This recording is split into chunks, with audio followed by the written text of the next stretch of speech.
Creo que comenzó cuando empecé a tener una relación personal con el Señor Jesucristo. Enseguida que comencé ese proceso de crecimiento como hija, el proceso de conversión, me atraía mucho estudiar y saber acerca de la oración y también de los avivamientos históricos.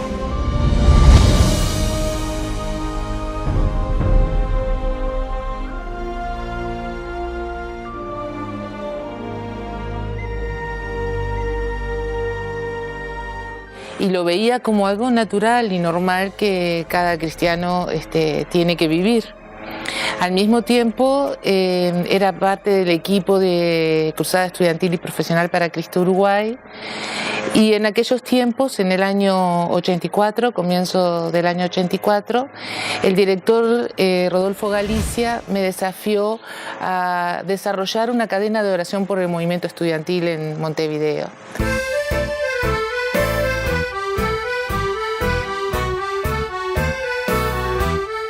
Bueno, fue un desafío que me impactó, ¿no?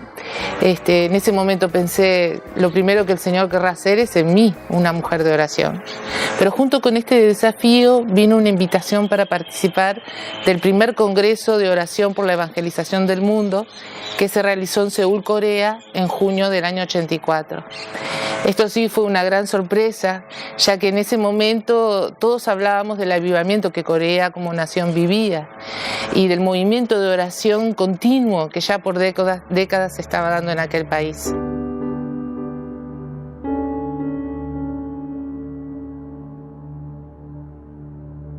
Primera semana de junio del año 84 fue cuando participé de ese Congreso Internacional de Oración en Seúl, Corea. Fue maravilloso, primero ver el testimonio de la iglesia coreana, cómo nos recibieron, ver la vida de oración que ellos tienen como un modo de vida y las enseñanzas que recibí, principios de oración que no olvidé. Hasta el día de hoy son parte de mi vida y también comparto de ellos.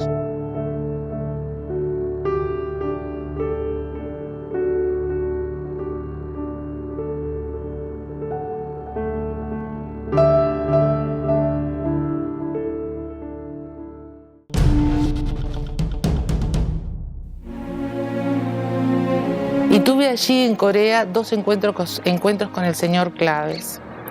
Uno fue en la habitación de mi hotel y el Señor me habló a través del Salmo 138.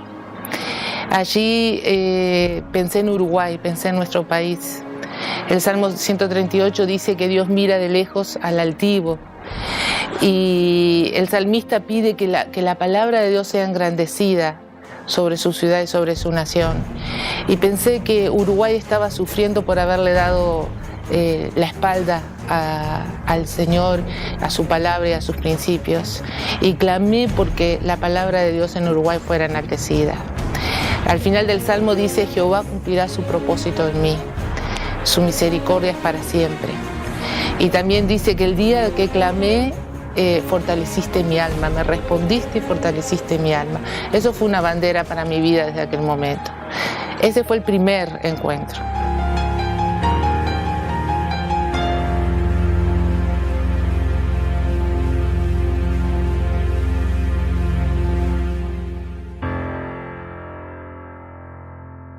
El segundo encuentro fue en la montaña de oración de la iglesia del pastor Paul Yonggi-cho. Y llegamos allí con un hermano brasileño y un hermano argentino y nos llamó la atención lo que vimos.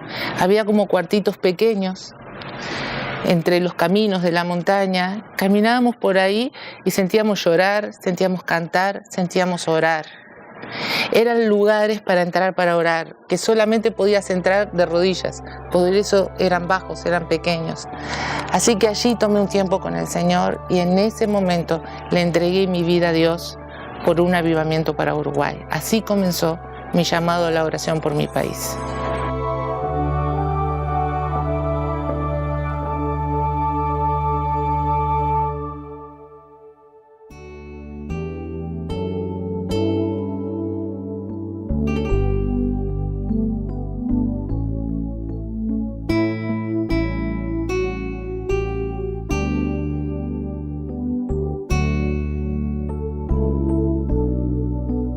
La oración para mí es una aventura con Dios, una aventura para conocerle, una oportunidad, un encuentro con Él y para ver su mano de poder obrando en mi vida y alrededor mío, ¿no?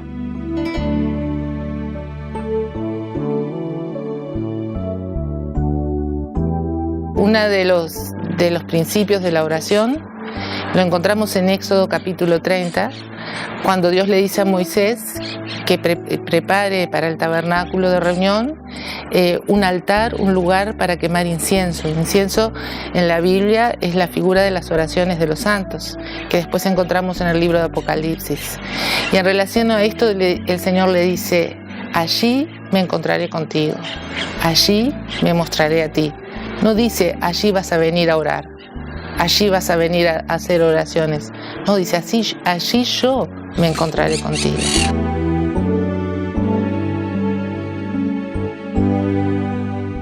La visión de la red de intercesores del Uruguay es orar, es provocar, mejor dicho, un movimiento de oración y adoración a favor de la nación. Orando por un avivamiento de la iglesia, orando por las autoridades nacionales y orando por una transformación en las 7 esferas de influencias, que son la iglesia, la familia, la educación, el gobierno, las finanzas, los medios de comunicación, la cultura y el deporte. Y los valores de la red de intercesores del Uruguay tienen que ver con la unidad, con la sanidad y con la reconciliación.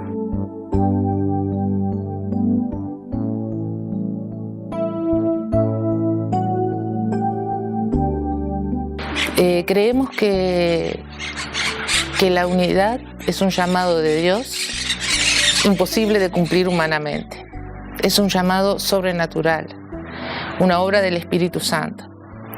En Juan 17 dice que Jesús clama por nosotros y dice: Padre, que sean uno como tú y yo somos uno. Por eso digo que es sobrenatural. El Padre y el Hijo son los que la viven perfectamente, pero Él nos desafía a buscar ese tipo de unidad. Siempre digo que orar, trabajar por la unidad es como caminar sobre vidrios o caminar sobre huevos. Caminar sobre vidrios es porque siempre corres el riesgo de salir lastimado. Y caminar sobre huevos es porque tenés que ir cuidadosamente, pensando que podés romperlo. La unidad es muy frágil.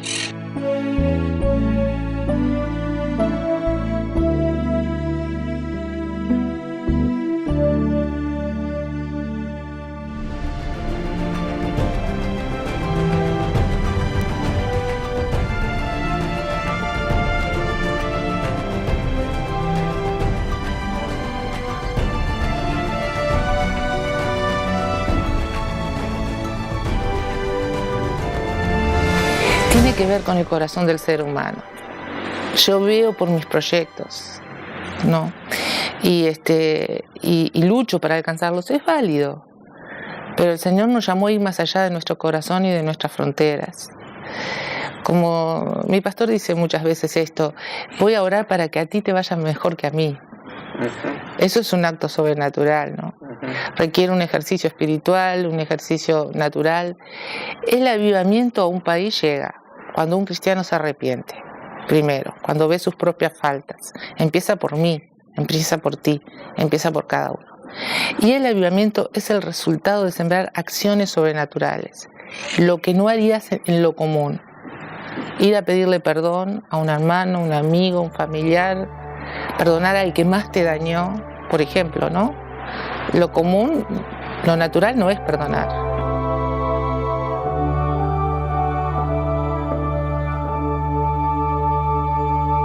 Bueno, hablando de nuestra proyección, de la proyección del ministerio, estoy pensando en el hecho que acabamos de cumplir 21 años. Un pastor me decía: 21 es la mitad de una maratón. Una maratón son 42 kilómetros.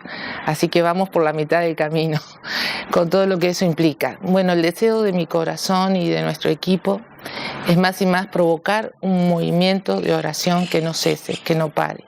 Un poco siguiendo ese modelo de Corea. Corea hace más de 100 años que vive un avivamiento, luchando por él también. Bueno, ese es el anhelo de mi corazón para Uruguay. provocar un movimiento de oración que hereden las generaciones que siguen, que ellos sean mejores que nosotros. Tengo la convicción de que ellos van a explotar el avivamiento, que tienen muchos más recursos espirituales, naturales y profesionales que nosotros. Nuestra responsabilidad es acompañarlos y legarles lo mejor. Cuando pienso en déjate llevar, pienso en lanzarme a más, en no tener límites para mis sueños y en no dejar de soñar. Hubo un tiempo que por cansancio tenía dificultad para soñar y eso me provocaba un gran sufrimiento, porque soy una persona de sueños y de creatividad y de ir tras ellos. También significa confiarme en los brazos del Señor, descansar en Él, dejar que Él haga las cosas, afirmar que soy su hija, que Él tiene lo mejor para mí. Él es mi papá, quien más me ama. Me ha sacado las vestiduras sucias, me puso vestiduras nuevas, limpias.